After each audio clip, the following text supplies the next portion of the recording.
Good evening, everyone. Finally, apologies for the delay. What can I say?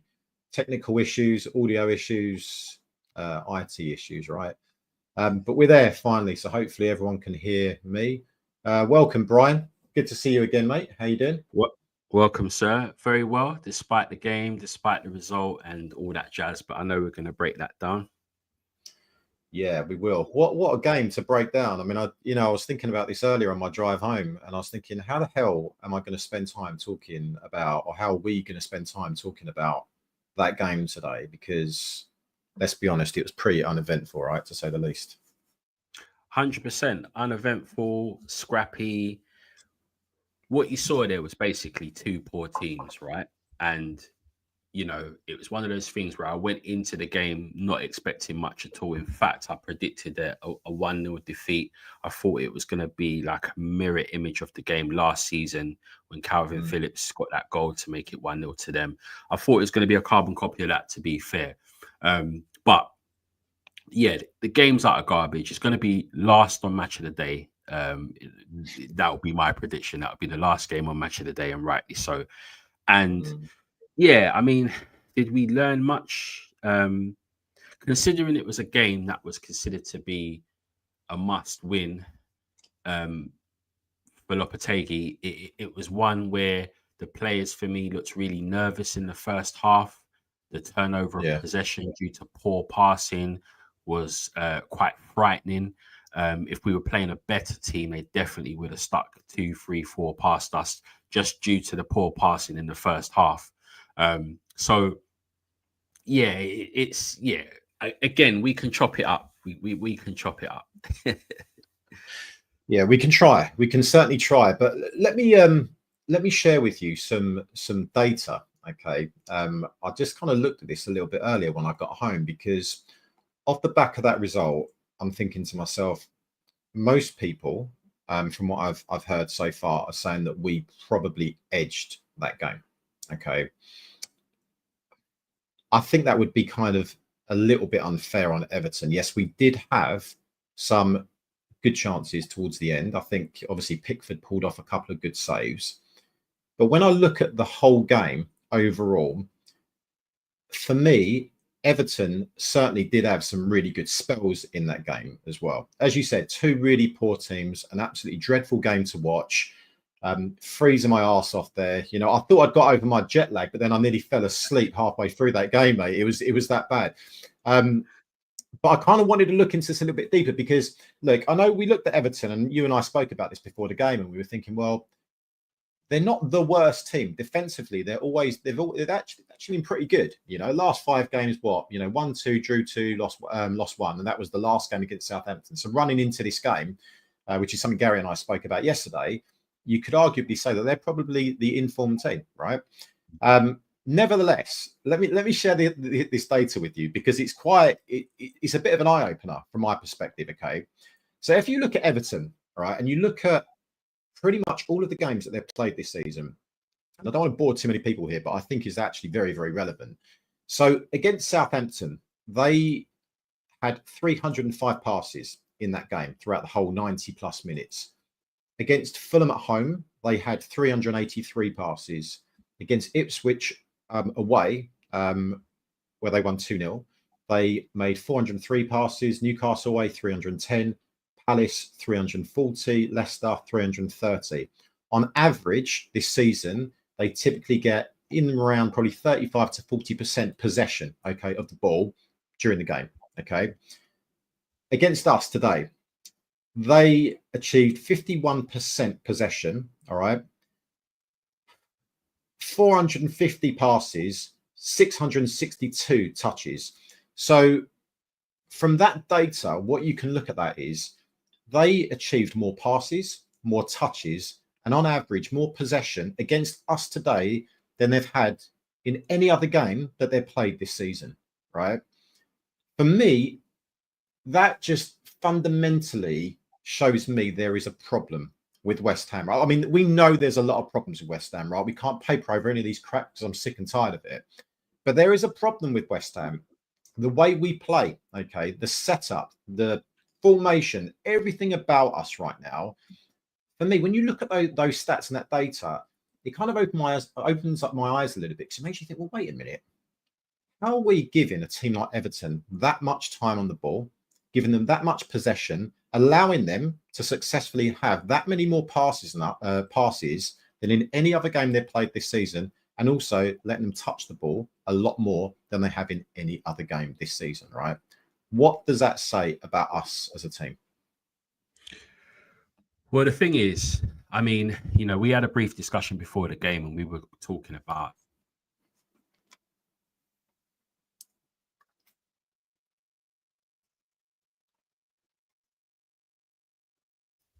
Brian, you sorry there? about that. Yeah, sorry about that. You're doing the mannequin challenge again, aren't you? You're brilliant at it. Yeah. but like, you know, it was kind of like we had that discussion about how they were going to set up and whether they're going to play in the ascendancy, whether they're going to just play low block and let us have the ball. And I kind of felt how the game played out is kind of how I thought it would be. I thought they would initially set up defensively, but if we conceded possession very easily, or they had one or two shots that will enable them to gain confidence, they will then be the ones that will dictate play. And I think that's kind of how it was. The game was kind of like in the first half, Everton were the team that were in control of the game. And some of that was due, as I said, to confidence. Once we gave away the ball 4 or 5 times, I think it was in the first half, just due to poor misplaced passes, they sort of gained confidence from that. But in addition to that, another thing we spoke about is the formation setup. So therefore, Everton today played the conventional 4-2-3-1 formation, while we set up in the 4-1-4-1 formation. Now, with that, Everton were quite, you know, they kept things quite consolidated in the middle of the park. They had a clear 5 that you can see. Now, this was another game that kind of highlighted the midfield system and the formation that we're playing is not working. Where we're playing with one anchor, who is in this game Rodriguez, who is just effectively in front of the back four. The fullbacks are instructed basically to play in advanced positions and to come inside to basically make it into a 3 with Rodriguez. So you've got Wan-Bissaka pushing up. You also got Emerson pushing up when needed, but then they will also come in field. You'll see sometimes Wan-Bissaka will go in field. All of this is instructed. So then it kind of it looks like a 2 centre back, then a 3 midfield line, and then you've got your people in advance if Wan-Bissaka's not overlapping. But then where we've got that front 4, so be it the 2 in the middle, Souček, Paqueta, and the 2 wingers out wide, technically with that system, it's meant to encourage a front press. So the front 5 should be pressing the opposition effectively. We don't seem to have any legs, so it's never evident or obvious that we're playing a pressing game.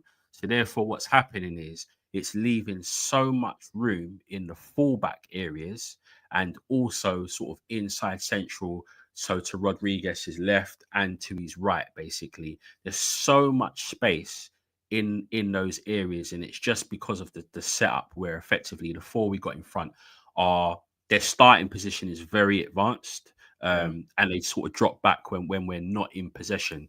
But when you play certain teams, they just cut through that. And what Everton did is they managed to comfortably have possession of the ball in the middle of the park. So then they just developed confidence through that. And this is the thing, like the second half was obviously different in a sense where we were the side that were more pressing and were the ones in the ascendancy. But the first half, I feel the data and stats you pulled up is mainly come and contributed through the first half, where Everton were clearly the better side. I think on the balance of play, the result was the right result. But I also think that if we look at it, if we looked at a highlight reel, we probably had the better and clearer chances in the game. Yeah, I think you've summed it up perfectly in terms of how we play and how we set the team up. And this is in most games, well, pretty much every game that we've played this season, right? I think you've nailed it spot on. Look, I mean, I think with regards to the game today, I thought first half it was, I'm going to say fairly even. It was just two very, very poor teams, Brian. You know, it really was. It was an absolute bore fest. When we came out in the second half, for me, I know that we did press a little bit more, but what I would say is that that did enable Everton to have a few more chances, right? So if you look at the first 15 to 20 minutes of the second half, they actually had some decent opportunities. And actually, if you look at it, we could have been a couple down at the start of the second half, particularly for that first 15, 20 minutes. And I can't remember exactly what players they were, you know, that obviously had those opportunities. But even from, you know, one of the corners they could have scored from. I know Fabianski tipped one over the bar, although I do think that was hitting the crossbar. But they looked dangerous. And I was turning around, you know, and speaking to the guys around me and to my son. And, you know, we were saying, I think Everton are going to nick it here. They're going to nick it here. But then after, I think when it got to around about minute sort of 70, that's when we started to be a bit more attacking and a bit more attack-minded. I don't know necessarily whether that was contributed by the fact that we made those substitutions. And I'll come on to that in a minute with those subs, right? But yeah, so it was the only way I can describe that game, Brian, is it's like what I would call a nothing game, right? There's nothing to talk about. There's nothing really remotely positive to talk about from that game, as there hasn't been anything positive to talk about West Ham this season in its entirety, in my opinion. The only thing, so clutching at straws here, the only positive we can take for the game is the clean sheet. So that's like, what, 2 clean sheets on a bounce. That's the only thing. And again, that's because we're playing a side that are a little bit toothless when it comes to the attacking third, but a better side today with some of the chances that we gave away. We saw some great blocks today. From Somerville did a great block. There's a few people that done quite a few good blocks, but against a better side, we definitely would have been Fabianski would have been picking the ball out of the net a couple of times at least. Yeah, we would have been taken to the cleaners, right? I mean, that's the thing. And again, I've not been here for the last couple of games because I was away, but from what I understand and from what I've seen anyway this season, I'm not seeing any improvement. I was really, really hoping, and I know perhaps again clutching at straws, start the game. You know, today you and I had a catch up before.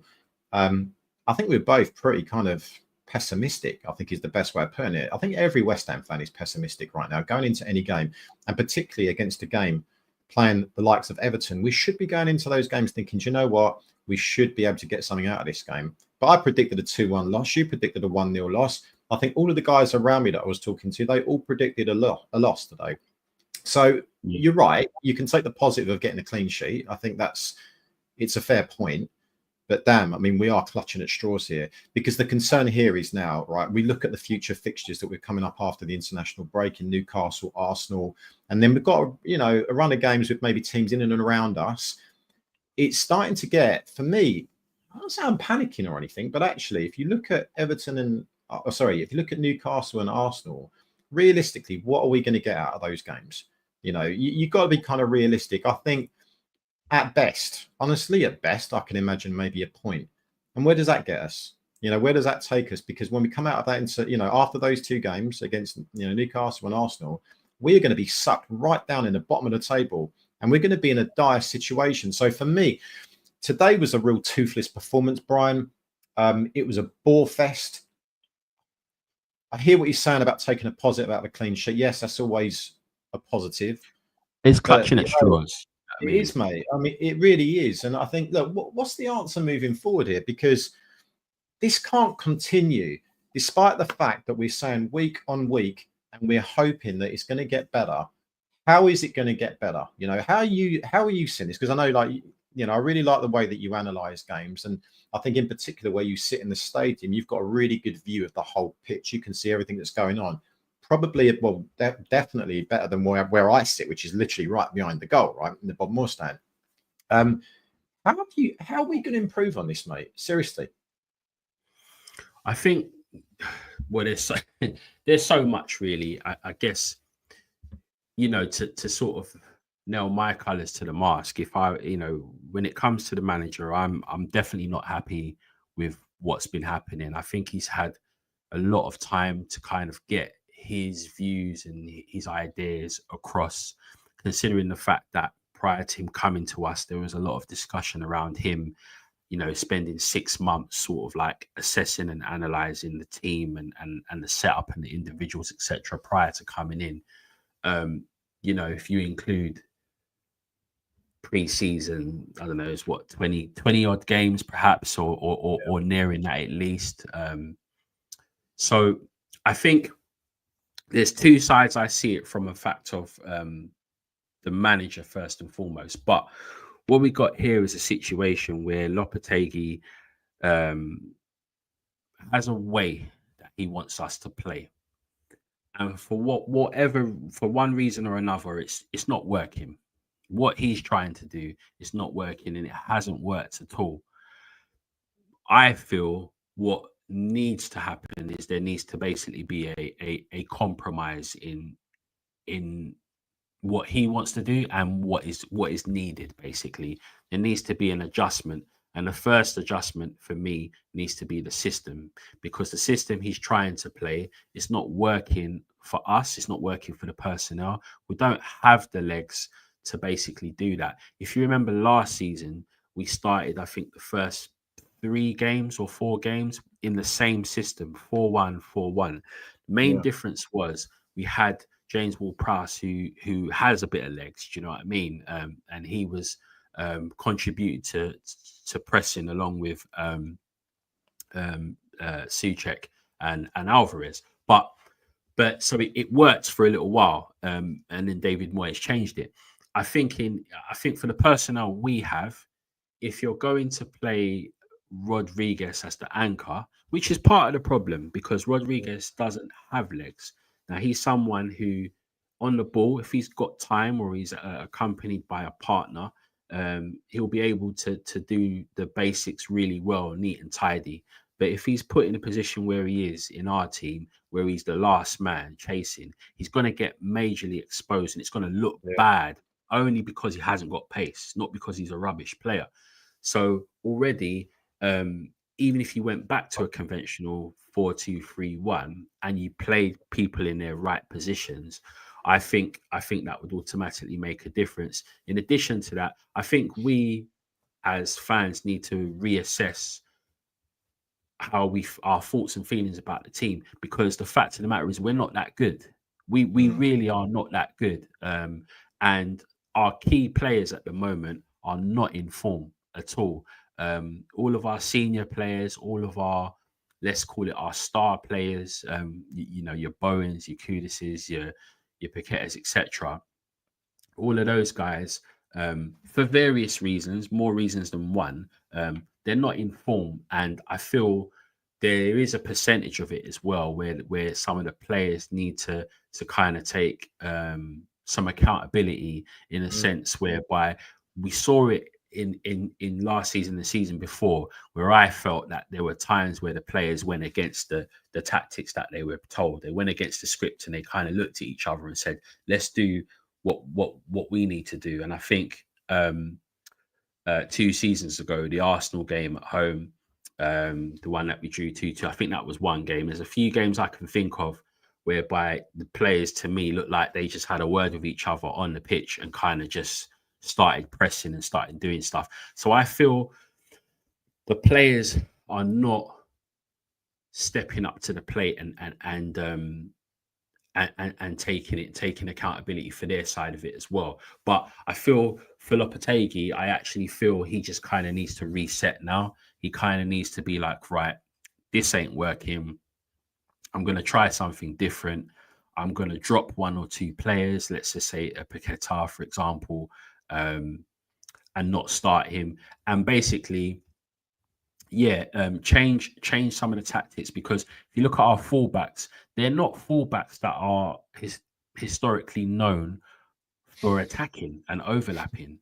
Wan-Bissaka, for example, everyone basically said that he is a very good defender one-on-one, but from an attacking sense of play, he is not really the kind of guy that's going to be whipping in crosses. Yet, since he's been with us, he's been attacking like no one's business and going forward, not necessarily delivering, but he's always there for the overlap, which, as I said at the beginning, these are instructions. Him coming inside or him going outside and leaving all that big space, that's not just him thinking that he's a wing all of a sudden. All of that is instructions. So I just think some of the style and the expectation of what he's trying to implement is not working, and the international break is going to be crucial. I think the board,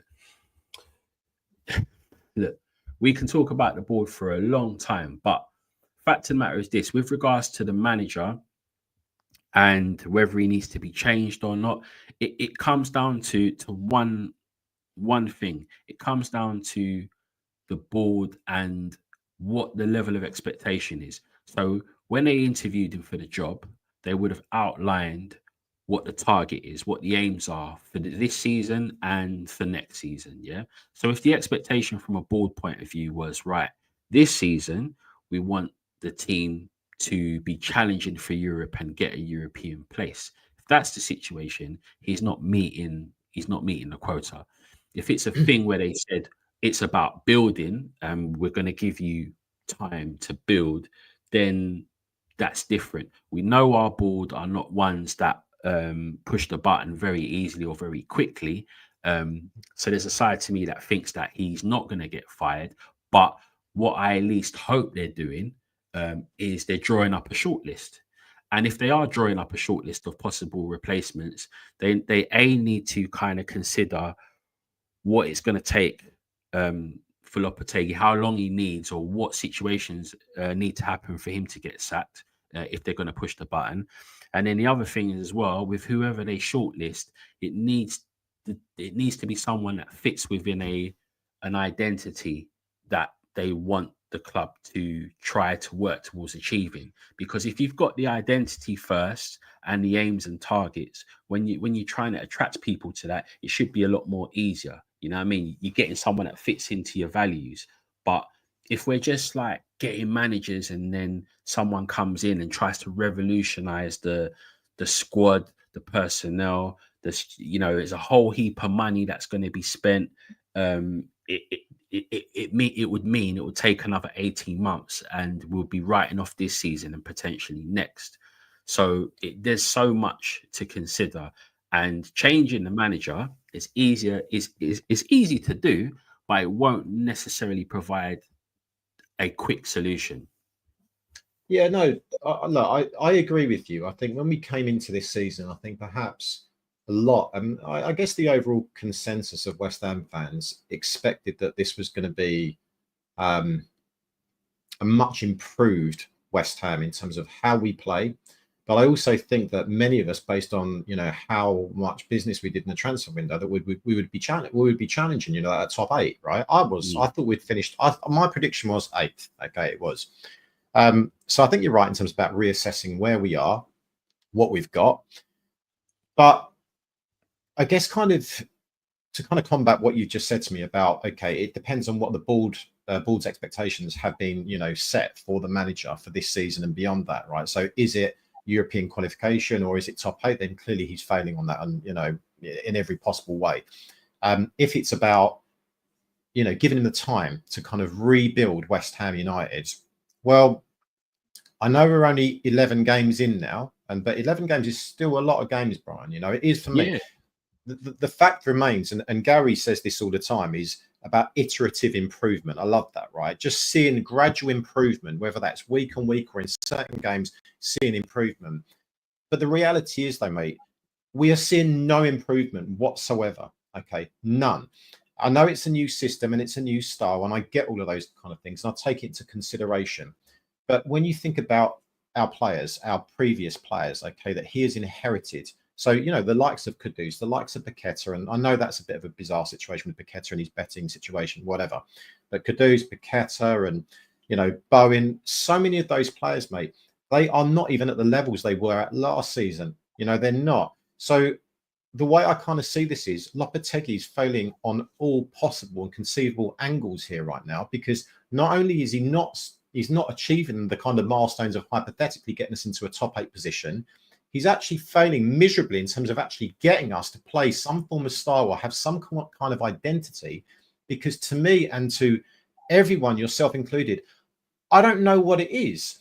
I don't know what it is. And I'm not a fan of sacking managers. I'm not. I like to give them a bit of time. And I think a lot of people were calling for Lopetegui's head, 4 or 5 games into the season, right? And I understand. Not that I understand. Everyone's got an opinion, and rightfully so. We pay good money to go and watch West Ham week in, week out. But I thought 10 games was my marker. It's now gone 11 games. I'm still seeing no improvement. And will I see any improvement against Arsenal and Newcastle? Look, mate, I don't see that happening whatsoever. So, as far as I'm concerned right now, my opinion on Lopetegui is I think we need to get a shot of him. I really believe that we need to get rid of him. We need to get him out of the club. Now, I don't blame him. I don't blame him. It's not his fault that, well, I mean, it is his fault because he's manager. But it's not his fault that Sullivan hired him. So, all of our problems all lie solely on, I would say, one man. And we know who that is, Ryan Sullivan, because he always seems to go for what would be deemed the cheaper or the easier option of manager. He's always done it. You'd think he would learn after X number of years of owning West Ham United, but you just don't see that improvement. You don't see it change. So I don't see West Ham beyond 2024 with Lopetegui in it, or at least I don't want that. And I suspect that there won't be a change with Lopetegui, irrespective of what the results are going to be between now and this side of Christmas. I still think that he's going to be here. I do, probably around about January time. And by which point, could that be too late? Because we're going to be knee deep in a relegation battle. And that's how I see it, which is absolutely farcical when you consider the quality and the talent of players that we've got in our squad. It's unacceptable, irrespective of whatever, I guess, irrespective of what the board have asked Lopetegui to achieve this season. It's not acceptable. Lopetegui knows this. And my one concern, and we spoke about this before the game, is that he appears to be quite a stubborn manager, mate, right? He does. He seems to be stubborn in the sense that he really kind of doubles down on his idea and his philosophy of playing football. That's what he does every single game. So when you talk about there needs to be an adjustment, or maybe we need to rethink about how we're playing in terms of what the formation is or what our style of football is, do you see that happening? Because he's not changing it, Brian, is he? He's not changing it. Yeah, and I think you make some great points there. If things stay the same, I don't even think he'll get to January. Personally, I think it will be up to Christmas. Christmas is always an important time of the season, particularly with all the games that come thick and fast. I think, yeah, you're right. He is stubborn, very, very stubborn, and I think that's part of the problem, and it's probably part of the side that actually got him the job as well. I think he probably showed a strong personality and character when being interviewed, and they probably liked that. What my fear is, though, is that we're starting to see players basically getting a bit frustrated. If you look at today with the substitutions, which would speak properly about, but Wan-Bissaka clearly wasn't happy. He was clearly surprised and shocked that he was being substituted. And that's my side of things, that I'm worried about the lack of harmony. If you kind of consider in previous seasons, we've seen sort of like a lot of mini cliques within the team where there's been a lot of happy guys. Basically, you had the French contingent or French speaking players, all those guys there. You think of Areola's form dropped off. I had a conversation about this today. His form has dropped off. All of his powers are gone. Do you know what I mean? All of his powers who he would be knocking around with in training and stuff, that they're all gone. And we've got to kind of consider some of those things as well, how it can impact morale and stuff like that. So I think he'll get given the time until Christmas to see if there'll be a change, but it's really hard. It's like momentum, isn't it? Like, it's like muscle memory. If you've been doing something for a long time, by default, it's hard to just sort of automatically change. But if I was to give it if I was to play devil's advocate, it's a thing whereby if I look at this time last season for Bournemouth, Bournemouth still didn't have a win this time last season, but yet they finished 9th in the table. And a question I posed to you earlier on, which again was just to kind of like play devil's advocate and throw a little spice into the mix. And this goes to everyone listening and in the chat as well. Throw your answers in the chat. If with how things have gone so far, right? if someone came to us like some little crystal ball moment, right, and someone said, right, do you know what, Lopetegui this season is going to turn it around and he's going to finish 7th, would you take that now, or would you still want him out? Basically, would you still want him out because you think, do you know what, I can't see that happening, even though flipping a genie's come and told me it's going to happen, and B, I just don't like him and I don't like his style? Or would you think, do you know what, all right, I'll ride it out. He's obviously something's changed and he's managed to implement his style and his ideas. But it's the Bournemouth thing, and I've said that from day one. And it's making me think of it even more now. They didn't have a win, and they finished 9th. So he managed to get his ideas across in the end. It's a very similar situation. I think the only difference is it's a higher profile manager in terms of Lopetegui, and it's a bigger club. There's more spotlight on West Ham. A hell of a lot of money's been spent.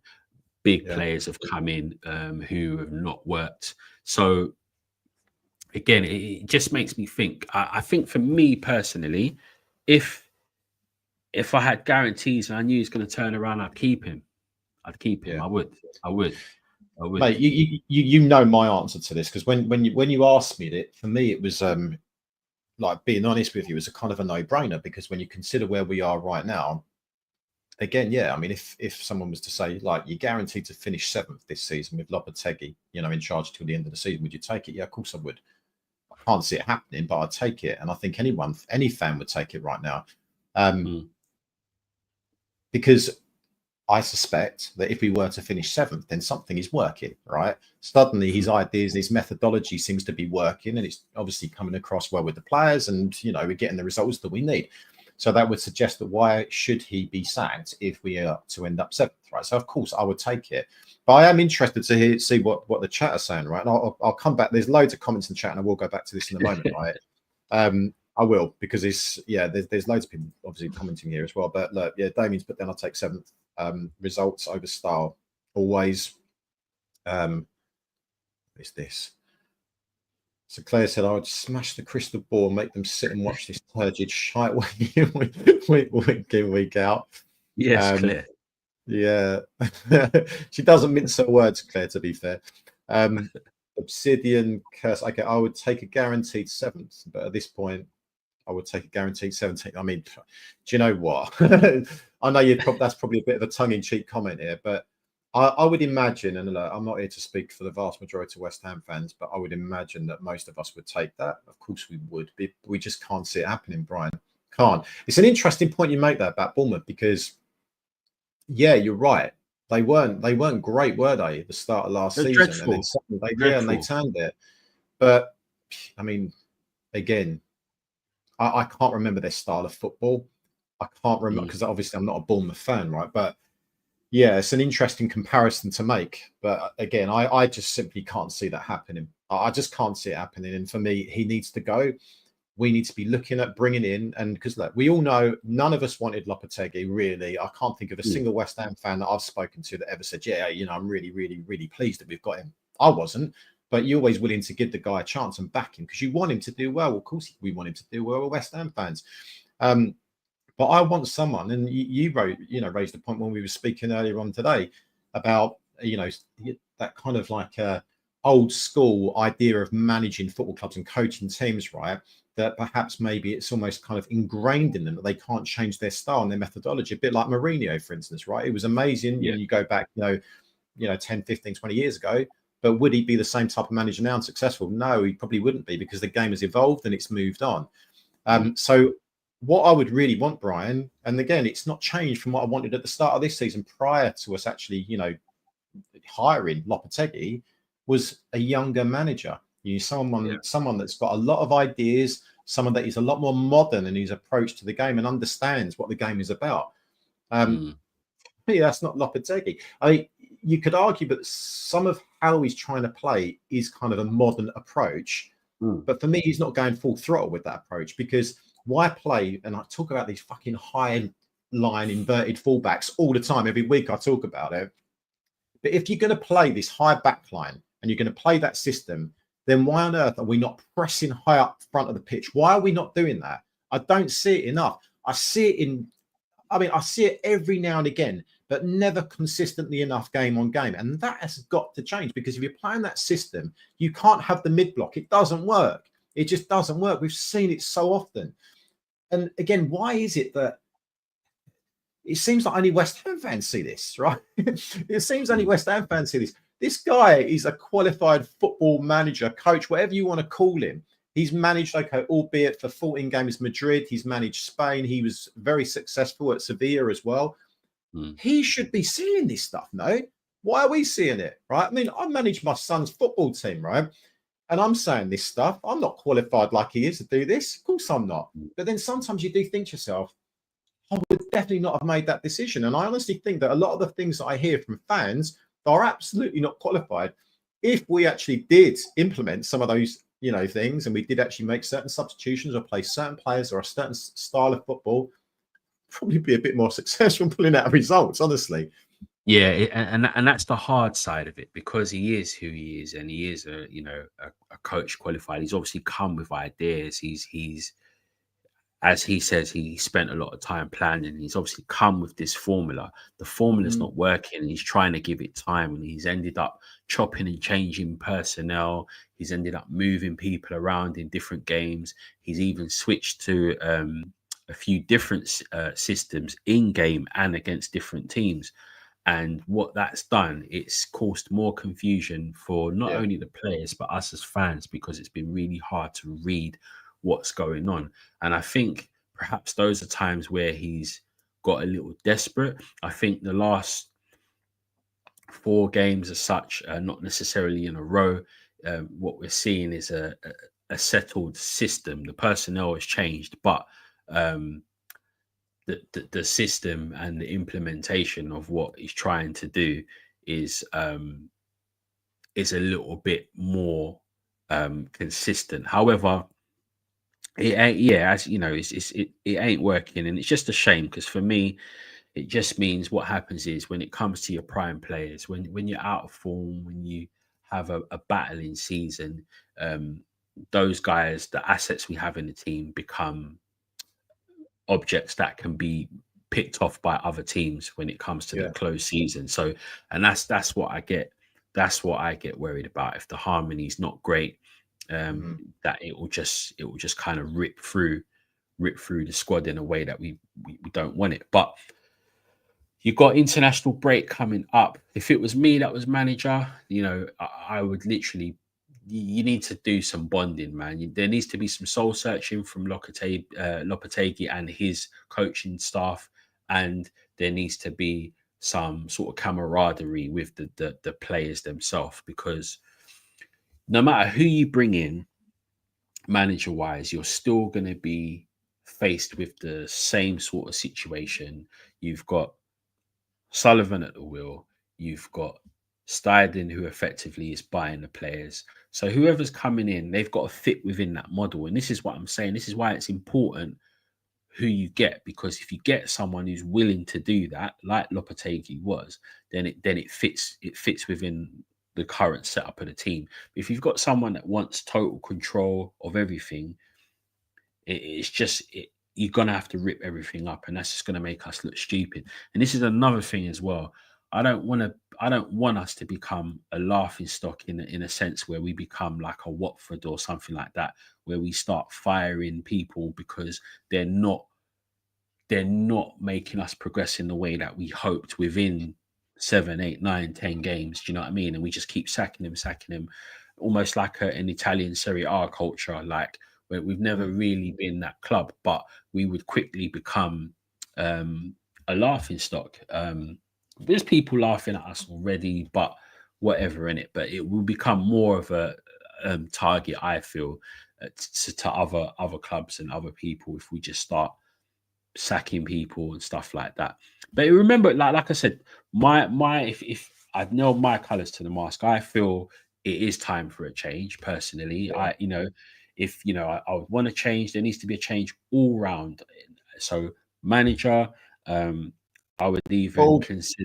Exactly.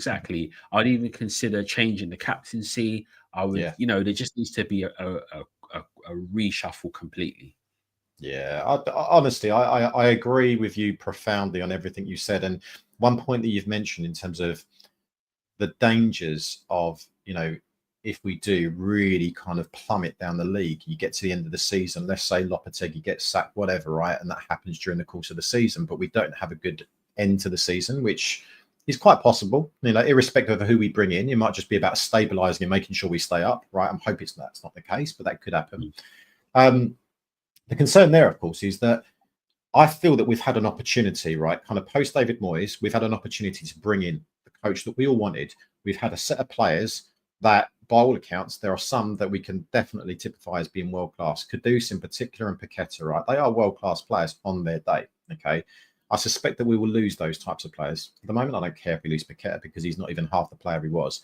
But my point being is that the concern is if we plummet as we are, we really could be in danger of really being stripped of some of our major assets, particularly if we finish like, 8, what would be relegated, if we finish like 15th, 6th or something like that. That is not an attractive team to be joining, right? Let alone staying with. So that definitely is certainly something that worries me. But let's go to some of the chats because there's a ton of comments here, and I said I would just now, right? So, question for the two of you. I'll let you answer this one, Bri, first. Sack Lopetegui now with no money in January, or keep him and bring in a £30 million centre forward in January?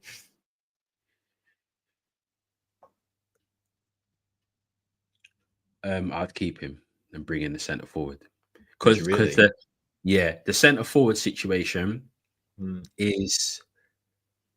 has always been the main concern. This season, it's the midfield, but like I said, that's only because of the setup. It's not necessarily the personnel. The setup we have doesn't complement our personnel because our personnel doesn't have legs to play the system that he's trying to play. You need legs, and we ain't got legs, unfortunately. We've got one out ball offensively, and that's Somerville because of his pace. Bowen's got good acceleration over 10 yards, but he's not like fast. He's quick in terms of acceleration. So having a figurehead, or even someone that they don't necessarily need to be an out and out centre forward, because I think the game has changed. If you've got someone that can run in behind, so they've got pace. So if you in old school, Michael Owen, a ball over the top. New school, Ollie Watkins, anyone that can run along the channels, run in behind, diagonal left, right, but good in the air.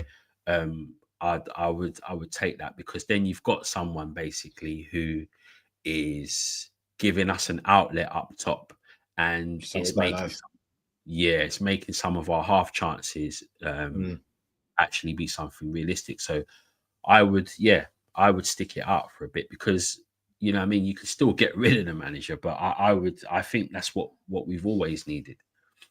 Yeah, I think first off, the style's got to change, because it's all well and good having a £30 million centre forward, but if we're not going to change our style of play, then it doesn't mean shit, if I'm being honest with you. So I think there's a caveat with that. For me, I would consider keeping him, but on the proviso that the football is improving by January, and actually we can see kind of an end game here where actually the striker, this £30 million centre forward that we'd be signing, is actually going to be getting chances and be on the end of those chances. Because at the moment, and well, look, this is quite Claire again, doesn't mince the words. Great question, Damien. I'd sack him now. No transfers for 12 months. The thing is with that, right? But the thing is with that, 1 or 2 injuries to key players, we're finished. Like, because we don't have the depth in certain areas. We our squad on paper in terms of numbers and stuff is decent, but if you take out a couple people, like we're seeing it now with no Kudus and Alvarez, if you were to take, I know like Antonio's not considered someone who should be starting anyway, but even so, if say, let's just say he's injured and you did only have a Danny Ings to rely on, that's not good enough, man. Like it's literally not good enough. Or Bowen's injured, like then what do you do? So I wouldn't risk like not being in a position to not make transfers for another 12 months, because although we've got a deep squad, we actually still need. We do. Yeah, we do. We haven't got the depth, and it's being proved right now, right? With a few Yeah. players out, we don't have that. But then, arguably, again, you could say that it's because of the system we play and Lopetegui in But charge, look, right? all right. So if we reset, we go back to the start of the season, right? If we know everything that we know now, right?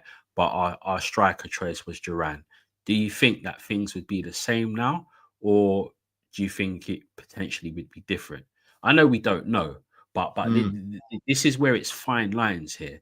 Do you know what I mean? If you I had think I think it's Duran leading the line, I yeah, think it's a great question, mate. It's a really good question. I've thought about this as well before, as I'm sure many West Ham fans have as well. Over the course of the last few months, and I think there would be a difference in the sense that I do believe we would have a bit more potency in front of goal, but I still think that we would fundamentally have the same issues that we have now in terms of how weak we are defensively. Obviously having a high back line and obviously no fullbacks, really playing as fullbacks. So I don't think that's necessarily going to change. But the big argument here is, and like to Graham Lindsay's point, is if we bring in a 30 million or 30-pound striker, we'd still be as shite as he would get zero service. So that is another valid point, because irrespective of whether we'd bring Duran in or not, the service is absolutely piss poor right now. Because, we would be reliant upon the likes of Lucas Paqueta to be playing, those types of balls in to the strikers. But he's not doing that right now. Although today, if I'm being honest with you, I actually could see a gradual improvement in him today. I did. I thought it was probably one of his best. Not that he was great, by the way, but I thought that he had a bit of a better game. But it's true to say, I don't. To answer your question, I think there would be some improvement, but I still believe that there'd still be a lot of the problems that we still have now. I don't think necessarily would have gone away just because of a striker, because ultimately it's the formation, it's the tactics, and it's his methodology and his way of thinking that for me is completely off the charts. But let me just keep going through some of these chats here, so I feel like I'm ignoring people today. Loppy might be great in Spain, but we don't play in Spain. Fair point.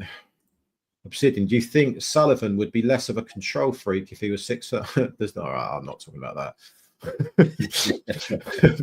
Love it. Okay. I don't like Sullivan, but whatever. Let's not be in like show any body fascism to the little guy right now.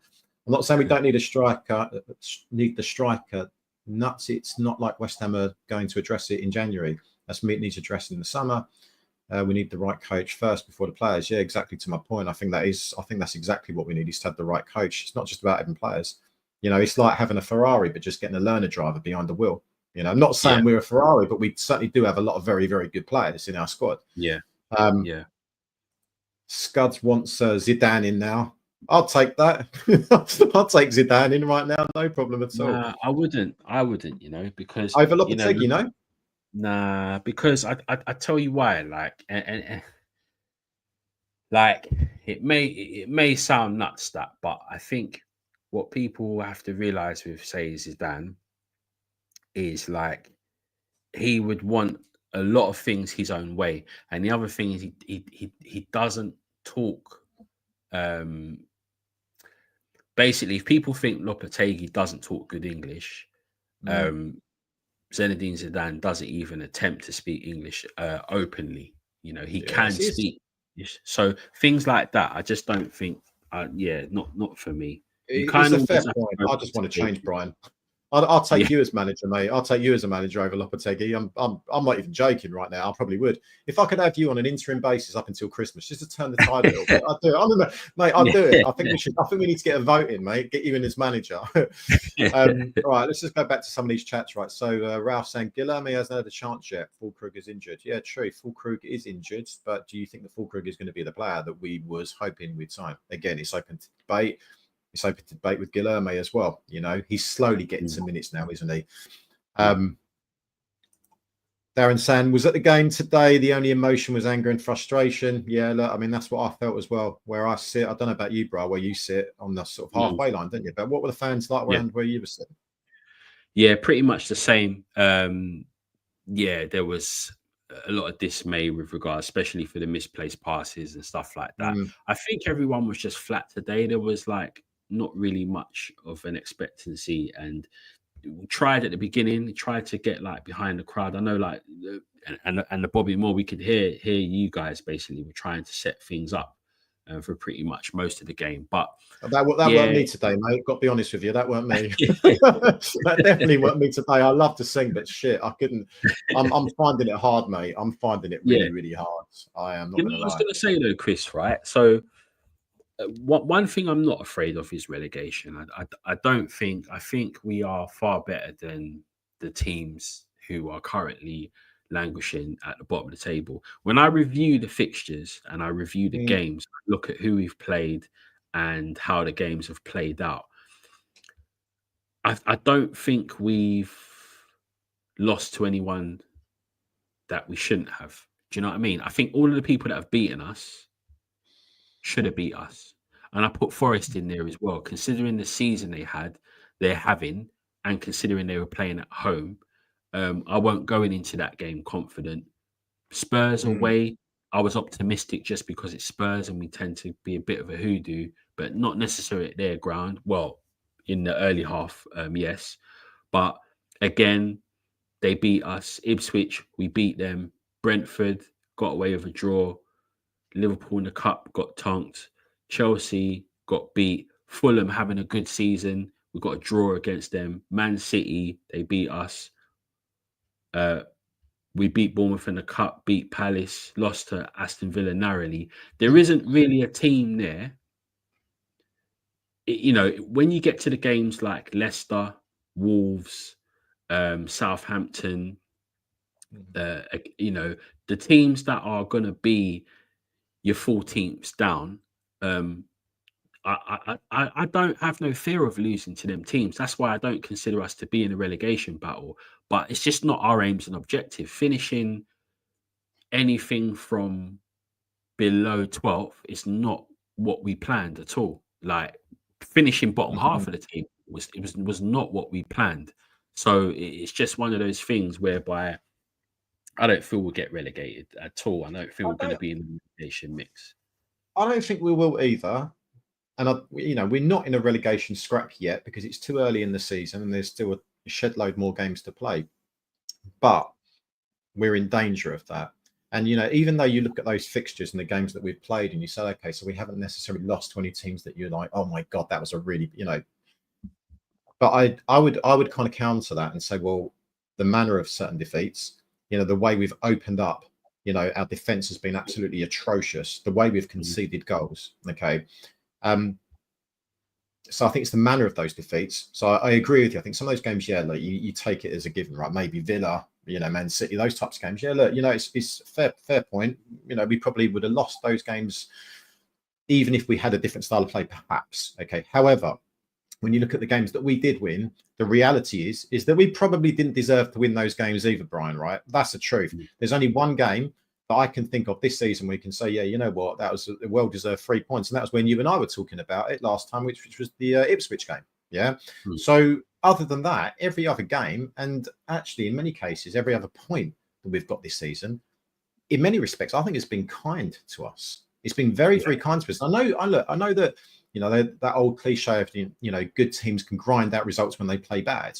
But come on, we can't constantly play shit every week and get these points. We can't constantly get in, results like we did against United where we get 3 points and we should have been 3 or 4 down by half time. So I think it's about looking at it and it's about context, because I understand when you're saying that you're calling out, names of teams and badges of clubs. You're saying that it's fair that we lose to those teams, but it's the manner, and it's also the manner that we've won games. That's the concern for me, and I think we've been a bit lucky, which is poor to say, mate. It's really, really poor to say. Here's one from Ralph. Pop should come back, in my opinion. He's having a great season, is he, over at Pompey right now? I can't disagree with that. He's someone, actually, when you think about it, we need the legs in midfield. We don't have it right now. We just don't. As you said, you've already pointed out Guido Rodriguez. I think, he's a good technician, but he's a very, very slow player. And I think in the Premier League right now, what you do need is people that are, have got legs, have got that endurance, and I just don't think that he's got that. Yeah, 100%. And I go back to another point I made earlier on as well, is that I'm just really disappointed with all of our key players across the board. So if you say like Alvarez, I think Alvarez, despite what people think of him, he's a liability. He's a liability because we've seen it a couple of times this season where he loses his head, and he's always got a booking in him.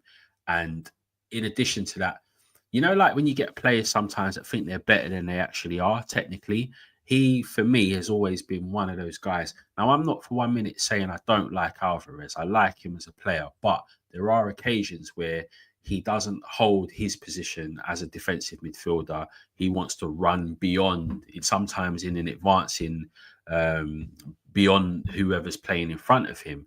And then it kind of leaves a space. So he sometimes can be a bit of a liability. And I think he's not had a great season. He's had moments this season, but he's not had a great season. Then we've had Kudus, who we know who's still been actually one of our more prolific players, despite the fact that he's not had the best of seasons. And that's mainly because he's playing out on the left. Then we've got Bowen as well. You know, Bowen, I think like a lot of the international England players, they're all kind of dropped off across the whole Premier League, to be fair. And I think he's one of those players. There's a lot of heart and huff and puff with Bowen, but for one reason or another, it's not working, despite him actually, again, statistically being one of our most effective players this season. And then, Paqueta, exactly the same thing. So a lot of the key players, it's been disappointing. And it's only really Souček, do you know what I mean, who is not considered to be a fan's favourite at all, or someone maybe 60% of the fans probably wouldn't start him prior to this season. He's actually been one of the most effective players. And again, today his passing was decent. He gave away the ball once, and that was in the second half, where they nearly had a turnover. So I think he's the only one that's come up with any sort of like shine under Lopetegui, which is, how mad is that? Do you know what I mean? It's crazy. We wouldn't have called it. I mean, aside from probably Kilman, who I think has been decent this season, in fairness, I think he's probably not as been as impactful and as he was at the start of the season.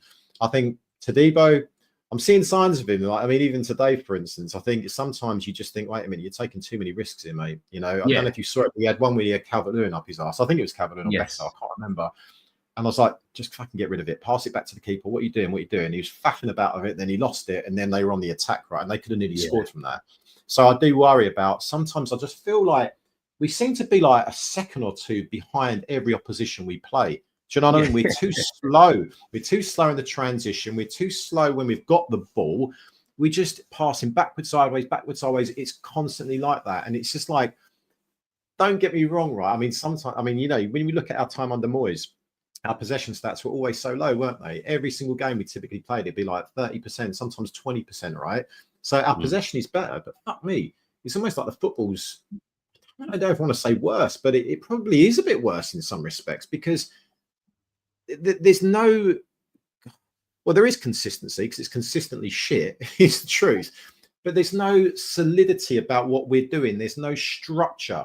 Do you know what I mean? There's no cohesiveness. Exactly, that's the word, man. You know, and like, so there's none of that going on. There's none of that. But just a quick shout out to Claire. And there's Brian speaking sense after all of the raging. I think you've got a bit of a fan there, Brian. I think I said this to you last time, but I think So if you say hello to Claire, I'm sure she'll be loving that. Nice one, Claire. Thank you. She's also a big fan of Ian Dowie, but that's another story. Right, here we go. Another one from Damien. I think Alvarez would benefit playing next to Souček. Interesting. Has he done that this season? No, I mean, what I feel we need, right? So we basically need one of the technically creative midfielders just to play as one of the deep line. So, for example, if you had Alvarez or Rodriguez, we'll stay with Alvarez, yeah? If you had Alvarez and Soler playing as the two holding players, I feel the style of play and the cohesion would be a lot more better. What's happened is, and again, the board have trusted Lopetegui with these players. I don't know if he's worked with Stalemate and you know, he got the players that he wanted, but let's just say he has. For example, he's gone and got Kilman, gone and got Tiddybo. That's 80 million quid potentially if we keep him. Yeah.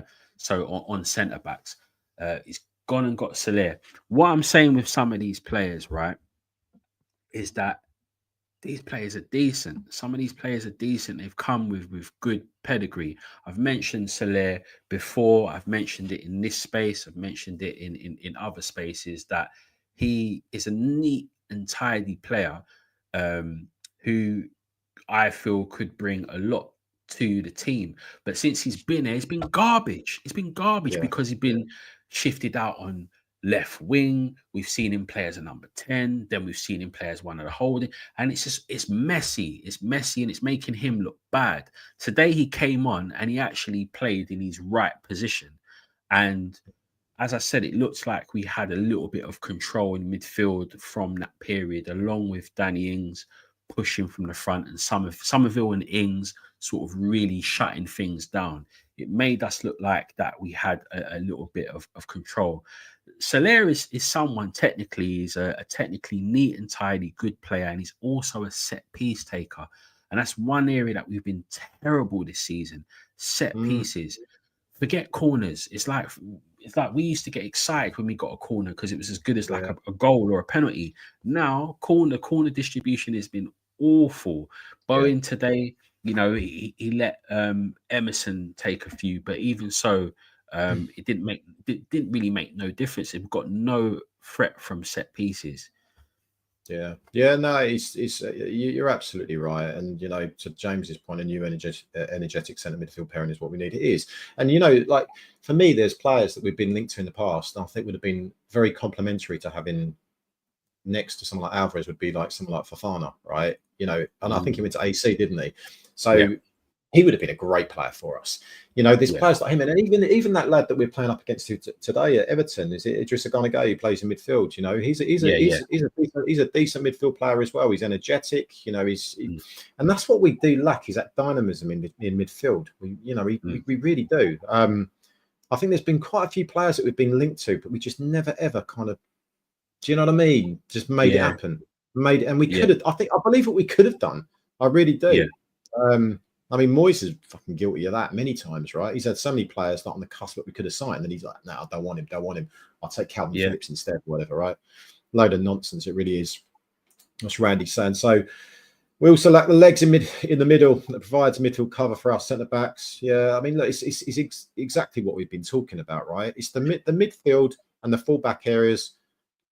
And dare I say, the strikers whole fucking team, right? But there's problems all over the park, isn't there? Really? yeah. I guess. Look, one thing I would say, if we were to stick with this formation, right?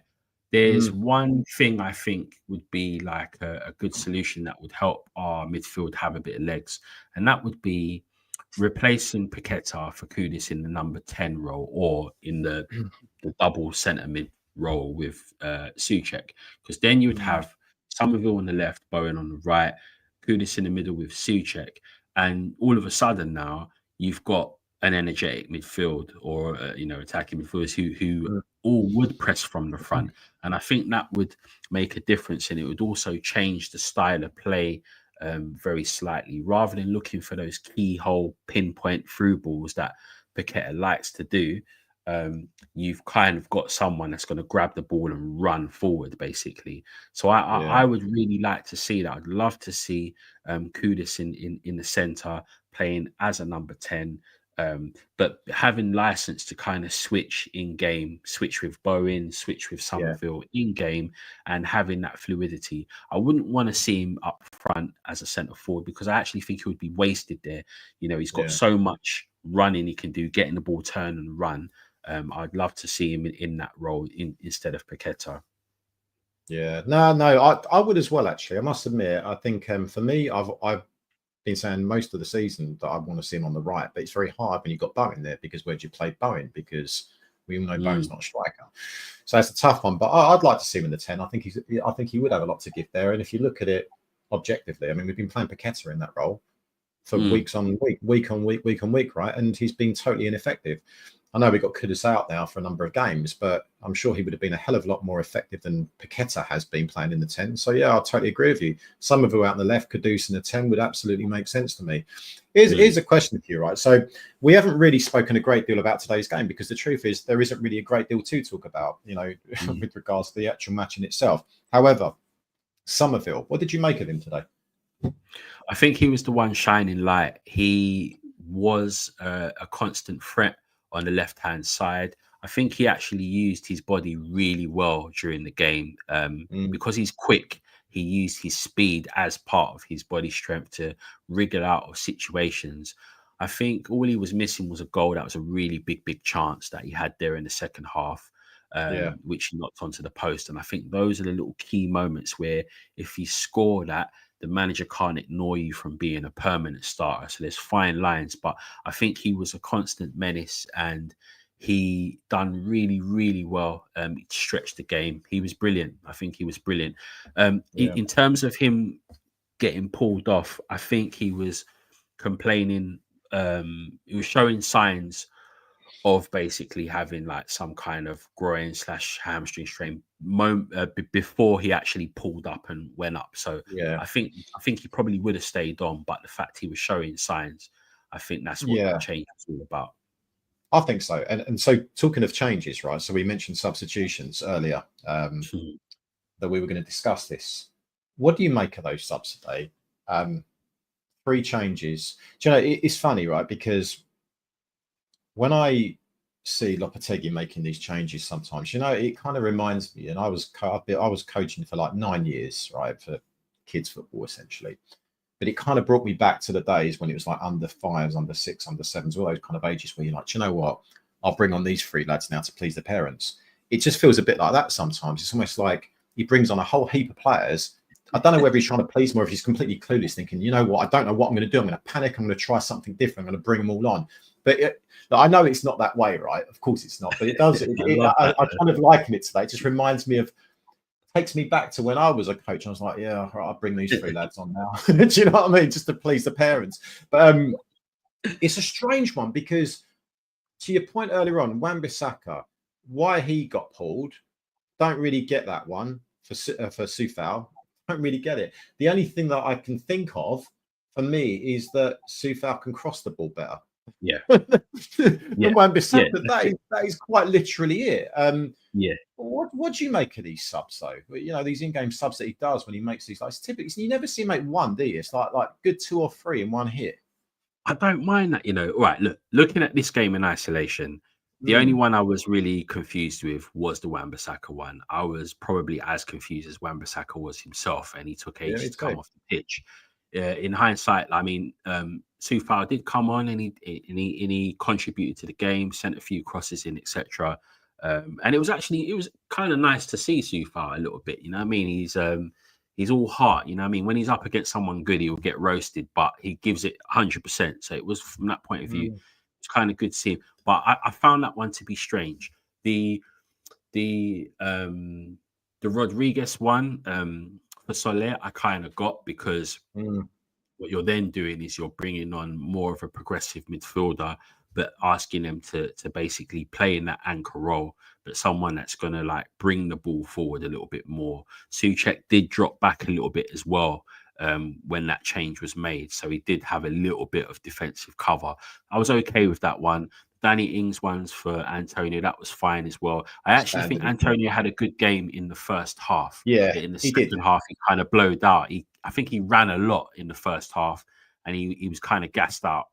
Danny Ings came on. Just to interject there, right? So the thing with Antonio and Ings, so for me, and I think this is actually factual, is that he's looked more potent and dangerous than any other striker that we've had this season when he's come on. He has. And he's played, very few minutes, let's be honest.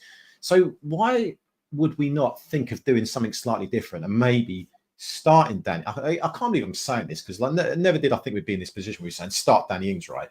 But starting Danny Ings and then bringing Antonio on as an impact sub where he can batter defences, because, physically he's always going to be a handful, rather than basically blown out of his arse by the 60th minute.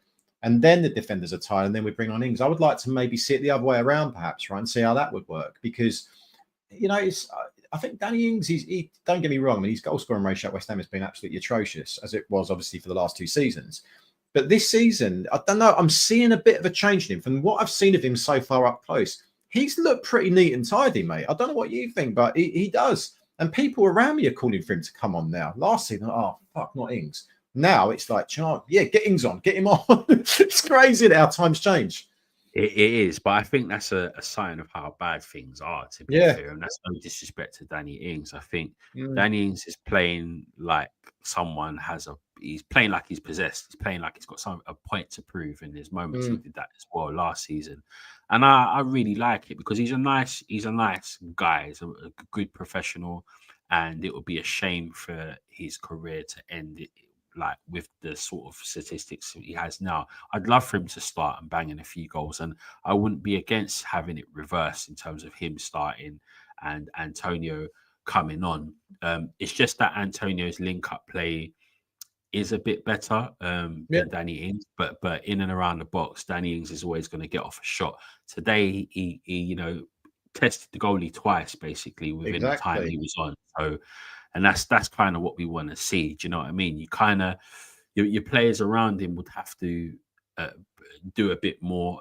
Paqueta can't necessarily play those. He can play those through balls, but he's always going to check back inside. But yeah, I think he deserves a chance. But one of the reasons why I don't think he's getting a chance is because he doesn't feature in the manager's plans. So therefore, if you then start playing him and he does well, you've got a predicament if you want to offload him or if you want to bring someone else in. He becomes marketable, I guess.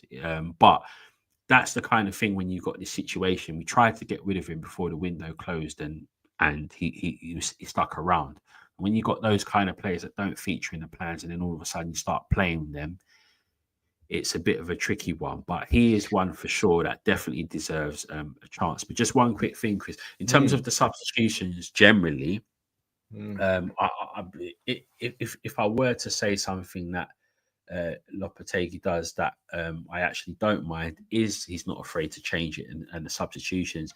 It only annoys me where initially he doesn't necessarily play what we probably deem as the right 11.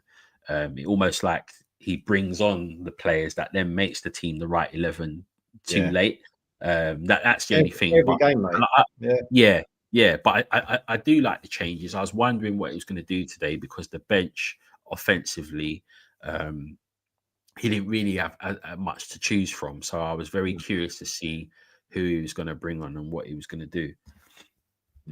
Yeah. I mean, I think the thing with Ings for me is that, look, it can't get much worse. I hear what you're saying about Antonio. He does a certain job, right? So I understand why he's in the team.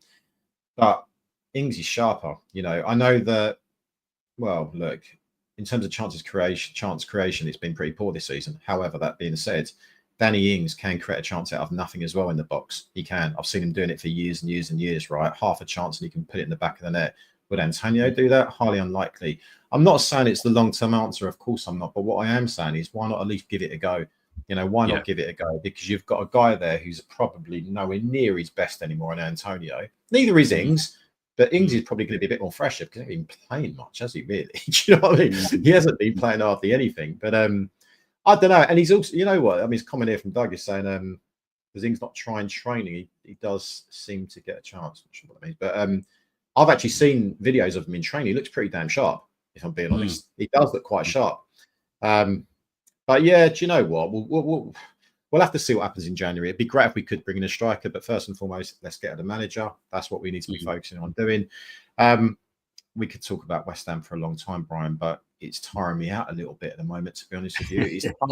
It's tiring being a West Ham fan, isn't it? I don't think we need to rate players today because it's pointless. It is really pointless, isn't it? For me, I would agree with you. I thought Antonio and Somerville were probably two of our better players today. They were. Glad to see Paqueta playing a bit better than what he has done in previous weeks. That was a good sign as well. But again, I'm clutching at straws here, mate. I'll take your clean sheet one as well. We'll take that. But yeah, I don't know. What else is there to really say? What is else to really say? We can go and talk about the hierarchy. We can talk about Sullivan all day long because we know that's where the problem lies is with that little type, right? I'm sorry to say it, but it really is. And the sooner that kicking guys out of the club, mate, the better, as far as I'm concerned. You know, it really is. I'm very, very despondent about West Ham these days, and I hate to say I'm losing my passion. I really am losing my passion for West Ham. I'll always love West Ham, and I'll still go week in, week out, and I'll still be there freezing my nuts off every week or whatever through the winter. But it's tiring, mate, isn't it? It's tiring. It really, really is tiring. And you feel it. Like you can feel the energy being drained from the fans. Everyone I'm talking to is like, I don't know what I'm doing here today. You know, it's funny actually, because when I was in the car driving back home, I thought, do you know what? I'm going to put Talk Sport on, just out of pure curiosity of what they're saying on there. So you've got those idiots, O'Hara and Cundy on there. And Cundy brought up a point, and he said, question for West Ham fans, or to a guy that called in perhaps, but was, what did he say? I'm trying to remember what he said now. It's most diabolical. Oh, yeah. If you could relive today, would you go back to the game again and watch it? What the fucking question's that? Like, I mean, and do you know what I did? As soon as I heard that, I turned it off. I couldn't watch it. But, you know, the funny thing about it is it got me thinking, because, okay, we all know the answer to that. It's a fairly rhetorical question. Would I relive today and go back and watch the Everton game? No, of course I bloody well wouldn't. But you know what? I actually kind of am, because every week I'm saying the same shit every week, and I'm seeing the same shit every week. Do you know what I mean? It's the truth. What we see. 100%. That's what I mean. And it's like, we all know the faults, we know the situation, and it's kind of like there are certain things I don't even bother mention or talk about anymore, because it's been done to death. Like whether it be about our previous manager, whether it be about our current number 9 not being the ideal, all of that kind of stuff. We've done it. It's kind of like, for me, trying to be more solution focused and look at, okay, what would the ideal situation be, or trying to look at things from a completely different perspective, because it's so easy for us as fans, right, to get the hump, but more importantly then get sort of like, you know, show disrespect immediately, you know, like after a game, first thing after a game, people like are fired up. So you'd get this with fan cams, right? People are fired up, and then they'll give their view because they've done it without just coming with that passion and that, and not being able to kind of review things and a day later or whatever. And then sometimes when you take a little time to just kind of have a moment to process things, really, you kind of can get a different perspective sometimes. And what I'm kind of seeing, particularly with the manager, is the majority of us, I would probably say 95 or 98% of the fan base were not for this manager. But I would say that 100% said he's our manager now, so we're going to back him. Yeah. It ain't gone to plan, right? It has not gone to plan. And the likelihood is it probably won't change. Yeah. So as I've already said, I've nailed my colours to the mast. I would like the manager to change. But what I don't like is then when we start getting personal and disrespectful towards the manager, you know, we start calling him you Spanish, CUNT, and all this kind of stuff, or you this, you that, because he's not getting us results. Now, it's not like the guy is going out there and purposely trying to lose or trying to look bad. You know what I mean? His reputation. Like I said, Brian, it's not his fault he got hired. You know what I mean? It's not his fault, is it? Exactly. And his reputation's on the line as well. So he's probably trying to do his utmost. And I guess that's just the side of things that me, just because of the person how I am, it's just a side of things I don't really check for. When things don't go to plan, we get a bit personal. Do you see what I mean? Rather than sort of looking at the bigger picture. I think I call you right on that, and I do, and this is no, you know, slur on people, fans, you know, watching games from home. I understand that.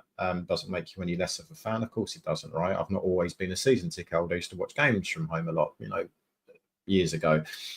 But I do think that you sometimes do get a different reaction when you go to games. I do honestly believe this, because you sometimes see it from a different perspective. You feel it from a different perspective. You've got fans around you that are seeing it and feeling it, right? And I do think, and I've been really, I'll give you an example, right? Because I can't go to all of the away games, Brian, but sometimes when I watch the away games from home, I get more riled up watching it on telly than I do when I'm in the ground. Yeah. Like I actually do. I do, because what I feel is I'm with a collective. I'm with like my people. I'm with West Ham United fans that are there week in, week out. We're living it and we're breathing it every fucking game. And when you're at home and you're venting behind a TV, and I do it myself when I'm watching West Ham away, like, you know, because I can't go to away games, like I said. And I do understand why people go a little bit nuts. But you're right. I think sometimes you need to take a breather and not just go straight out. I mean, honestly, sometimes I have friends calling me up straight after the games. Oh, what a pile of shit that was. We're crap. Next day, things calm down and quieten down a little bit, right? I think the reality is still there. You know, Lopetegui is not the man for the job. I don't believe he is. You've said it. I've said it. I think the vast majority of West Ham's fans have said it. None of us want Sullivan at the helm. We can't stand the guy. But you're right. It's not about getting personal with people. Totally agree with you. But I do believe that we can call it as it is. And for me, I think Lopetegui is a very inept manager for West Ham, and I think the change needs to happen. So for me, I'm going to leave it there, right, Brian? I don't want Lopetegui anymore. I don't. I'm really hopeful that a change will happen, albeit I don't believe that it will, and I'm sure you don't believe it will yet. Maybe it might happen nearer to Christmas. If it does, then that'll be an early Christmas present for me, because I think we need to make the change. I think the players aren't playing for him. He just can't seem to get a tune out of this squad, mate. And for me, he's 11 games in, league games. You know, he's 13 if you include the cups. He's done. He's done for me, mate. So I'm calling it now. He's not going to turn it around. Love him to prove me wrong. Don't see it happening, mate. Fair dues, man. Fair dues. Yeah. Well said. So listen, matey, thank you. Really appreciate your time as always. And you know what? It's funny because, we were talking about this earlier on. It is quite cathartic having these kind of things, like these post-match discussions sometimes, right? It does make me feel a bit better about things. But you're, as always, the voice of reason, mate. So look, thank you for your time. Appreciate it. No, you do, honestly. Funny enough, Claire, who's one of our admins on here as well, she sent a message in our chat earlier, which we embarrassed me because I'd love Brian to read me a bedtime story. But listen, mate, thank you so much. I appreciate it. Enjoy the rest of your evening, what there is left of it, and enjoy the rest of your weekend. Fingers crossed that things will start improving after the international break, mate. Yeah, absolutely. Nice one, Chris. Thank you as always. Thank you, mate. And look, thank you to everyone in the chat as well for watching tonight. Appreciate it. I know it's late. Thank you. Yeah, look, come on, you wines. Let's turn this around sometime soon. It's got to get better, right? It's got to. Cheers, guys. Bye-bye.